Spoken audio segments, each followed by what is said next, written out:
Hi everyone, welcome to another Ballet Basics tutorial. Today you will be learning how to do Tombe as a beginner. In saying that, let's get ready and let's get to it. Tombe in ballet is used to describe a movement in which we fall from one leg over another leg or from two legs over one leg, landing with a bent knee. For instance, let's do a fifth position releve, arms in second position, sideways to the bar.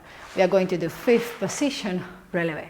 We are going to do Tombe over one leg, and as you can see, the leg is bent and we went from two legs, Tombe over one leg.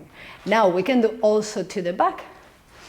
Tombe could be on the back, releve, Tombe could be on the back. It can be also done from tendu to tendu. For example, let's do tendu to the side. You open your right leg by your side and we are going to do Tombe, tendu, finishing with the other leg. Always remember that when you do Tombe, you finish landing over a bent knee. Now, we can also do it from legs en l'air. Legs en l'air, legs in the air. So let's do releve and forward. We are going to Tombe, tendu to the back. We can do it to the back as well. Let's do arabesque, Tombe to the back, tendu forward.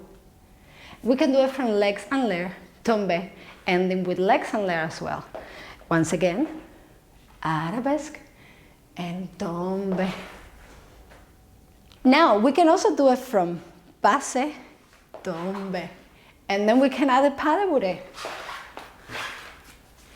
And if we join it with a pas de bourrée, then we are doing Tombe pas de bourrée, a very famous step among dancers and teachers because we love to use this step to join them to prepare any period combination or to prepare a gran allegro. And this is how to do a simple Tombe in ballet. Now, the best that you can do to support my channel is by sharing with your friends, subscribe if you are new here, and don't forget to leave a comment down below on how is your practice going.